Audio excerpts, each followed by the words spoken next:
Hello everybody, welcome along to the League of 72 race for automatic promotion from the Championship. It is of course a fight between Sheffield United and Middlesbrough. We've also got the esteemed company of Sam Parkin and Don Goodman. Gents, welcome along. Now this is where it gets really interesting, doesn't it?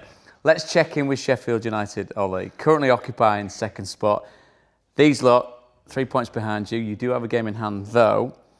How do you feel right now? We're in single digits. What's the feeling in the camp? Oh, it's horrible. No, I think we really reached a low point when we played Luton. Just second to last game before the break. That was a really poor performance. It was drab. We didn't create anything. And if you'd asked me after that game, to be honest, I would have told you that I thought we'd lose to Sunderland and Borough would already be ahead of us by now. But we've reacted to that really well in the last we played 2 games since then, one in the FA Cup, and it's been much better performances. We've seen a little bit of a change to how we've been playing as well, with the Man City boys coming in. Would I say I'm comfortable? No. But at least I'm a bit more comfortable than I was. What's been key so far for the Blades?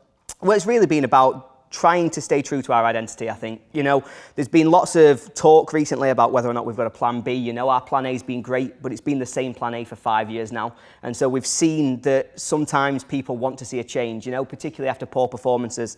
They come out and they say, you know what, let's try something new. But focusing on what we're good at, we've got Anel. I'm not going to go there. We've got Anel, and he's brilliant at doing that overlapping centre-back role. Him getting forward is crucial to United really having a chance, because it just gives us another outlet. When we've been at our worst, it's when they've stayed back, they've not got forwards. I think as well now, just how we get through midfield is really key. We've had Ollie Norwood and John Fleck be there for a long time. We've started to see that not be quite as effective. They've been a little bit flat-footed at times, particularly John Fleck with his injury troubles over the last 18 months has really struggled to get us going and have the same impact on games. So seeing somebody like Tommy Doyle, James McAtee come into the team is giving us a way of dribbling through teams. It's just a slight pivot to what our system has looked like previously. And I think focusing on that is key, because we know how good Iliman Ndiaye is. I've said it numerous times about him and what I think about him. But he looked a little bit tired as we've gone through this last run of games. I think him being relied upon as our sole creator does take its weight, as it would for any player. And so finding new ways to hurt teams that isn't just on him, and actually capitalising on the fact that he's got 2 men on him every game, that's what's going to be key. And these next 9 games, that's what we've really got to see that we can take advantage of. That's the state of play then for the Blades. As for Borough, Johnny, or is it Michael Carrick's Borough? Is it, if you've got a former Premier League midfielder, you have to use his name as well as a football club? Magic Mike's Middlesbrough at the minute. It's what he's doing at us at the moment. It's incredible. Get us up to speed. How do you feel about what you've seen so far since he took over? I'm in a dream. I honestly got to pinch myself. I think I've just never seen anything like it. A team that is just continuously winning, really good mentality across the group, and there's just been a real togetherness which probably wasn't there at the start of the season. I think when Chris was in the building, you could kind of sense the trust wasn't there anymore with the playing staff and the coaching staff, and we just needed someone to come in and just make that finer tweaks, and then also put the armour on the players and say, we can do this. We can. At the start of the season, I think a lot of people predicted Middlesbrough to be in and around that top spot, or in the playoffs at least, and to be 21st in probably October, it was a bit of a shock to the system. And I remember watching one of the League of 72 videos and not even being mentioned, and then for us to go on this huge, incredible run to recruit right and just kick on it's been absolutely amazing. Not only validation on the pitch, but the fact that you're sat here talking about a team that could go up automatically, that shows how much the season's changed. It's been such a culture shock, hasn't it, with regards, as you're saying, being 21st and where you are now. Did you believe at that moment that things would get better? Did it need someone like a Michael Carrick to come in and show you a different way? I think so. I think all you will know when a manager's time's up and, a change is probably needed. Did I expect Carrick to come in and make this much of an impact? Absolutely not. I don't think anyone did. Him and Rob Edwards was actually my picks to come in because I just felt like we needed a development coach. Middlesbrough move into this sustainable model now, rather than the years where we'd spend millions on players and didn't really get too far with it. But now the sustainable way, trying to bring young players through and have a young squad of what we have, it just needed someone to kind of, like I said, bring in a bit more of the finer details, a calm presence, arm around the shoulder, and it's just paid dividends. Listening to you, so they're the collective hearts talking of the clubs. The heads, please. Don, what have you made of both so far? Well, clearly, I think we had many an interview where I think everybody just thought that Burnley and Sheffield United were a shoo-in. I just never saw anything other than a Burnley-Sheffield United 1-2 in that order, to be fair. So it's remarkable that in the space of 2 years, we've had a Middlesbrough chasing down Sheffield United in the same way that Nottingham Forest almost chased down Bournemouth last season. And that's what Ollie's hoping, is that it's going to be an almost. But it's really intriguing, and I think credit has to go to both clubs. I mean, obviously, Michael Carrick and Middlesbrough are taking all the plaudits, all the headlines. They're in super form, the best in the league in form. But I think the job that Paul Heckingbottom, you've got to remind yourself, sometimes you've got to just remember where you came from, haven't you, occasionally? And when he took over after Slavisa Jokanovic, that club was in a mess. And so what he did to get them in the playoffs in the first place was brilliant. Then he's got to pick them up because they've lost the playoffs. I've lost playoffs, I've won playoffs. I know what it's like when you lose a playoff. Sometimes the next season it's really hard to get the group going again. Paul Heckingbottom has done that. And I think if you ask most players and managers which position they'd rather be in right here, right now, they're probably just about plump for Sheffield United. So there's the positive. That's what we want to hear. Following on from Don's statement there, Sam, who has done the better job? Because there's a presumption that Sheffield United, they should be in the top two, but that's a lot harder in practice, isn't it? It is, and I think my thought process, and probably everyone that follows the EFL, was that the experience of Sheffield United was going to be the key this season, and rightly so. And the fact that they had a talismanic front two start of the season, right? Yeah. Come on to them in a minute. So there's been a bit of a switch there. So where we're sitting here right now today, I think that pressure has subsided a little. I think the majority of Sheffield United fans would have expected Middlesbrough to overtake them 2 weeks ago, 3 weeks ago. Those two performances are enormous, and it's ironic that talked about the experience, and now we're talking about potentially the two Manchester City loanees coming in and freshen up that midfield, and essentially right now could be the key to them getting over the line, which is not going to be about Norwood and Fleck and Basham and Egan, the guys that I felt their mentality would probably be the difference maker. So maybe those Manchester City guys are going to be key. But I would still, sorry to answer your question, but I'd say Michael Carrick. It's got a little bit of the Swansea in terms of the possession, but then that athleticism in the final third, playing with a purpose. It's a sentence we heard copious amounts of times during our career, especially if we're playing in a possession-based team. They've clearly got the momentum, but Sheffield United have got the cushion. And I just think that little tweak, as minor as it may be, it's just revitalised the whole squad and the whole fan base the last couple of weeks. And the great thing is, sat here, Don, Johnny's face is going to hurt at the end of this from smiling so much. Ollie's looking at the floor. Go on with what you were saying there, but I can feel both ends of this debate here. I seriously, we covered Sheffield United at Ewood Park. Yeah. I was worried. I was really worried. And if you asked me then, I think there was only going to be one team that was going to get that second spot, and it was going to be Middlesbrough. After that, because what I saw was a team that Blackburn made look sluggish, made look lacking in dynamism, particularly with respect Ollie Norwood and John Fleck, and you understand that because of the age that they are. They got completely overrun that particular afternoon. Now, rewind 7-8 games before Sheffield United had lost 4 of the last 7. Rewind before that, Ollie Norwood was in the conversation for the best player in the Championship. He was pulling strings. But what I saw that night at Bramall Lane was Middlesbrough nullify Ollie Norwood and then take advantage of that. And I think that was a template that other teams have seen. And it was almost like, realise, look, if you can stop Ollie Norwood pulling the strings and dictating the tempo of the game, then you give yourself a better chance of beating Sheffield United. And that clearly happened over the course of those few games. Now, Fast forward past the Blackburn Rovers game, that was the wake-up call that Paul Heckingbottom said, we need more legs in there, we need more energy in there, we need more dynamism in there.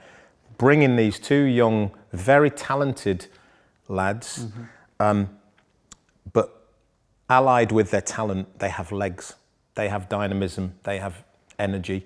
How much credit does Paul Heckingbottom then take for the mentality of the team, his decisions that he makes? Because you say about he changes the side. Yeah. And in that period of time between the team dropping and kick-off, I bet there was a huge groundswell of differing opinions. Yeah, the panic. I think as well, I think it was just starting to get to a point where maybe people were doubting him as well. I think we'd seen a lot of, one of the things that you hear about quite a little bit is people say things like, well, he's just gone back to doing what Wilder did. He's just told them to do what they did before. And that's taken away a lot of Get promoted to the Premier League. That easy bit, that you do. But I think it's always really important to remember the impact that he's had as well. You referenced their young players coming through. Iliman Ndiaye is a completely different player to what he was. McAtee has developed so much through the season. Tommy Doyle the same. He's really good at working with these young players, bringing the most out of them. And the guts to make those changes, I think, really gave the fan base a lot more confidence in him. Because they were saying, he don't make changes. The same players are just getting a free ride. So to see him actually really shake it up, to show that he's got that about him and to really impact performances certainly takes a lot of credit from me. And I think he does from most of the fans as well, who've really seen the impact of his management and are now able to say, yeah, look, he is going to go out. He is going to make these changes. It's not just riding the wave of something that came before. We said it at the start, there's 3 points between you both, but there are similarities as well with regards to the mixture of experience and youth in the side, because Tommy Smith, Johnny House and Dale Fry, Chuba Akpom. Mention Iliman Ndiaye, we'll come on to him in some real detail, but was Chuba at the top of the list for someone that was going to get more than 20 goals this season in the Championship? I don't think so, do you? I don't think so. What's changed then? You must have seen him under different managers. What? Yeah, look, Chuba has always had talent. Let's be clear, you don't go through the Arsenal system if you're not a good footballer. I don't think anyone expected Chuba Akpom to be at Middlesbrough this season. No one in this room could say that he was going to be in the building, and two, he's going to score 20 plus goals, and three, might actually hit 30, which he's on course to do. And how's he done it? And he's had a look at his game. He's said in a lot of press conferences, and also he's worked with the coaching staff to say that, look, I've been doing my homework on Ryan Giles. He's been one of the most consistent chance creating players in the league over the last couple of seasons, and he just studied his game, but also the refinement of his role. And the refinement of his role, players of 10, the ability to bring players out, but also to be in the box as the last man in the box. To have that space there and get the shot away has just been phenomenal. A happy player is a player that will play a lot better than an unhappy player, and that's what Michael Carrick has given him, as well as adapting him to that role. The difference is incredible. It's amazing, really, isn't it? And just following on from Johnny's point, it makes being a centre forward sound really straightforward. You just get in the box a lot. Yeah, it is. It is nice to talk through the mentality. It is nice to be coming onto things like that. I always thought I might drop back a little bit later on in my career, because you start at school playing in midfield. Arriving like Lampard-esque edge of the box, and it's all easy, isn't it, doing that? But it's tough. So that I think that shows you what a talented player he is. But it's not just him, is it? It's Hackney in midfield. It's Giles at left back. Obviously, Jones was a big story last year. I remember doing a comparison piece with him and Jed Spence. Yeah. He's nowhere to be seen at the moment. It's unbelievable. So that's a big call right now. He could still play a part, and those forward positions, I think. He's got a nice luxury of playing force at times. Crooks can come back into the proceedings as well. So I think there's some different players that could still have a big say in Middlesbrough's end of the season. But of course, Akpom right now and Archer, you wouldn't swap them for any other two in the division. Burnley have got brilliant. Did you say you'd take I'd take them. I'd take it if you offered me. I'd take them. Yeah. I think that's why the momentum. That's why it makes it such a fascinating battle, because the two Sheffield United guys having to play themselves back into form, and they need those two, and Jebison potentially. Middlesbrough have got two right now, best in the country. Middlesbrough, let's have it clear right here, right now. They're the best team in the league, and I'd say even above Burnley. Right now, on current form, over the last 8 games, 19 points, it's one more than Burnley. So statistically, and the way that they're doing it makes them, for me, the best team. But, and you've got to play devil's advocate, you've got to have balance, and you've got to have that caveat, and you want to hear that as well. But they have a deficit to make up, and games are running out. So Middlesbrough got 8 games left, Sheffield United got 9. Sheffield United's next 3 games, Norwich away, and then you've got one of the teams at the bottom, haven't you? Yeah, Wigan at home. Wigan at home, and then it's John's Burnley. keeping a keen eye on I this. said somebody knows. And then it's Burnley away. Now, if I'm in the Sheffield United camp, I'm saying if we get through those 3 games and we've still got a 3-point cushion, then you'd really, really fancy Sheffield United. But it's all about how you deal with the pressure.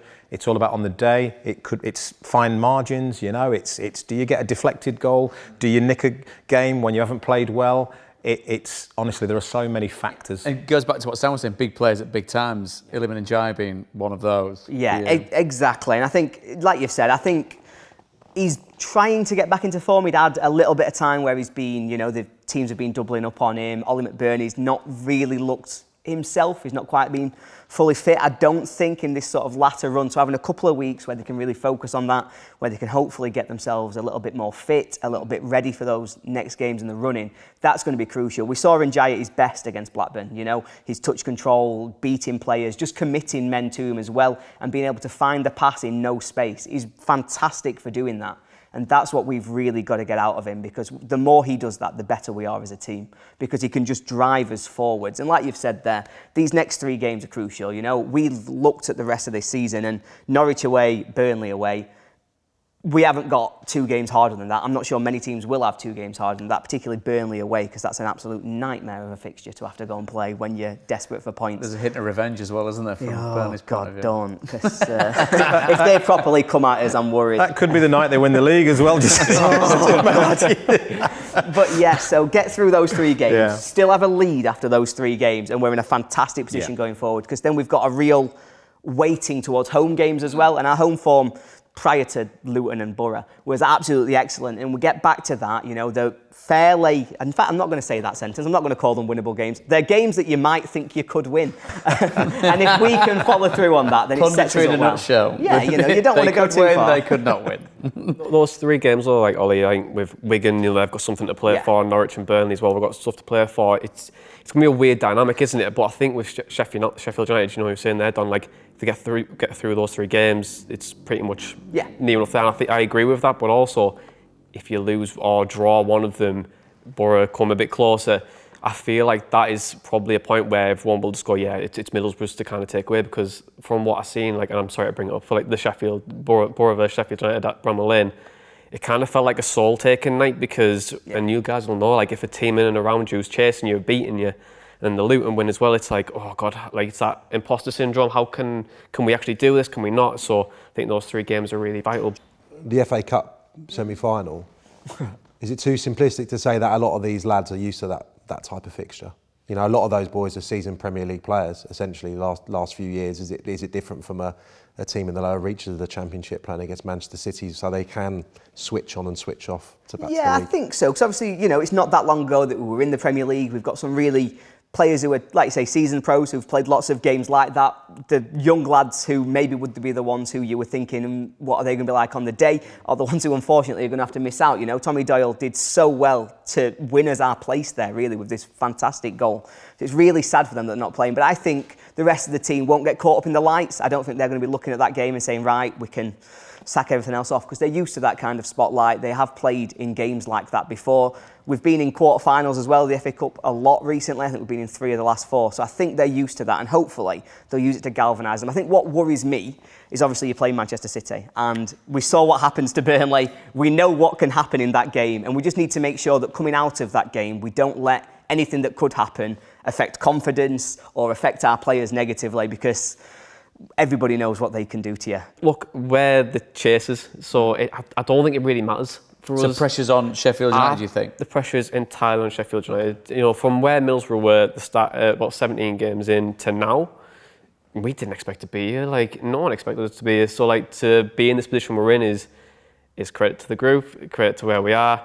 If we get the automatics, fantastic.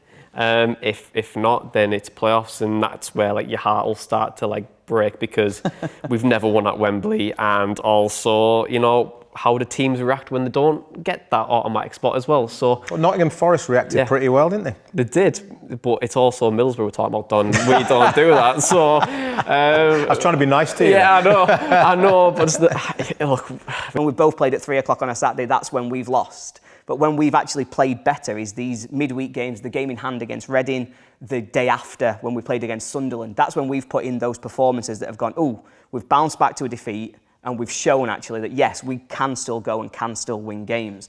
And so it does seem as though there is that element of pressure, but how it affects the different teams, it's hard to get into their headspace. I think that's mental fragility, that though, because like you're having to react to what another team is doing. I would much prefer to be the team that is being more proactive in like and trying to focus on yourself rather than being like a team that has to get excited by a team drawing. Do you know what I mean? And it looks to me that like a soul's being taken at Bramall Lane.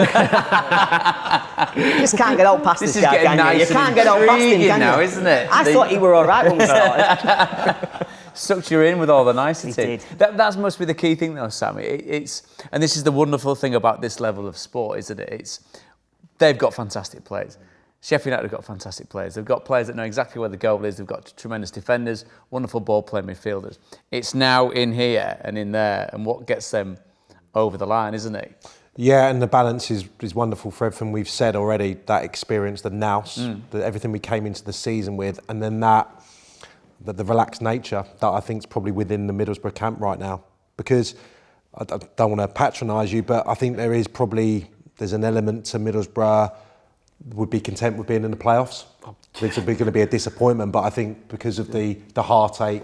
Sam, the manager helps with that regard, doesn't it? Yeah. He's so laid back and calm. Yeah. I think he'll have that hunger though to do it now, of course. So I think within the confines of their training ground, he'll be at it. He'll be thinking, how can we overturn this deficit? In my opinion, they've got close the last month or two, and they've just faltered. Just when, not so much the pressure, but just there has been that draw at home to Stoke, losing in the derby at Sunderland, West Brom away. Just when you think this is the moment that they're going to be off into the sunset, they've not been able to quite do it. And Sheffield United have responded in the last fortnight. But yeah, I think from a psychological point of view, the Middlesbrough training ground is probably a lovely place to be right now. Pressure, Dom, where does it lie? I think having got so close, it lies with both. I don't think we can say so black and white that it's all on Sheffield United. I don't think that would be right, because I think the majority of the pressure is on Sheffield United. There's no question about that. And I'll say it here and I'll say it now. I think if Middlesbrough end up in the playoffs, I think they'll win them. I think if Sheffield United end up in the playoffs, I don't think they will. That's my gut, and nothing more other than the way that Michael Carrick has got Middlesbrough playing, and the disappointment that Sheffield United would feel having had a 10-point lead with a game in hand and not get over the line. It's a big one to take, really. So I don't think for a second that Steve Gibson, Michael Carrick, the players, the fans thought when he took the job, we can make the playoffs. Really, I think it was just, let's see where the journey takes us and let's consolidate. And ultimately, there's a massive prize that is now within touching distance because they've been that good. Before I ask you both where definitively you think you're going to finish the season, what does Sheffield United have that Borough don't? Experience of doing this before. You know, it's not, we've talked about those players, you know, we talk about Ollie Norwood in particular. You know, I think it was before last season where we lost in the playoffs. I think he'd done 3 consecutive promotions in his 3 seasons in the Championship. I think that kind of experience and leadership really makes a difference. You know, I've been looking a lot into sort of what's working at United, what's not working at United, because you get right down into it when you're in this point. And one of the things that's really stood out to me is, for example, Billy Sharp's not started a game that United have lost this season. And that's, again, it comes down to mentality, experience, leadership. And I think United have got a lot of that. And we're really going to need all of it. And that is crucially where I think if it does get to the point where Borough go ahead, and I think there is every chance between now and then they will go ahead, do they have that leadership, that mentality to maintain it and not go, oh, job's done, and then relax? And so that's what I think United have got that Borough haven't. What do Borough have that the Blades don't, Johnny? Michael Carrick. Michael Carrick. Seriously though, I think Carrick is relentless. I know he's very calm, a calm presence, but he's been in the dressing room, that's won it all, been there, done it, and won it again. And you know, to have that in your locker room is very, very good, right? But also I think we've got a really good, confident group that is just, I think, ready to do it. And in terms of what we have in comparison to Sheffield United, I think Sheffield United have the better squad, but I think we've just got the momentum. So by virtue of what you've both just said, who goes up automatically? I think we do. I think we do. I think the gap is just enough that we can defend it to the end of the season. I think it'll be close, there'll be tetchy moments, but I think we do. The benefit of wisdom, broadcasting wisdom, Sam, who goes up automatically? Yeah, I don't know if I believe in fairy tales anymore. Sam, come on. I think that the cushion will probably remain as it is. I think it could be a 3-point gap. I just think that, you know, to continue in the same vein they are right now, Middlesbrough. I agree with Ollie though. There could be a moment in the season when in the running when Middlesbrough are out in front, and that shifts things psychologically, certainly. But I just think that Sheffield United, having recovered their swagger the last couple of games, could see them through. Dom? I think I'd rather be in their position, but in their form. A super club that we pushed together. I liked your prediction though, Dom, where you said that we'd win the playoffs and they got automatic. And I think we would probably take that because we beat the Hoodoo at Wembley and we both go up and, you know. More than happy to say that we'll go automatic, and if you're in the playoffs, good luck. Blades automatic then, Dom? I wish we were 3 games further down. Okay. I would definitely be more happy to commit. I think they've regained their poise. And I look at their fixtures, and actually I think Middlesbrough have got slightly harder fixtures, although it's not played on paper. So at this juncture, I would just say just about. Okie dokie, it remains to be seen. Gents, it's been a pleasure. And to you two, the very best of luck. Enjoy. I enjoyed that. I really enjoyed it. Thanks, Ollie.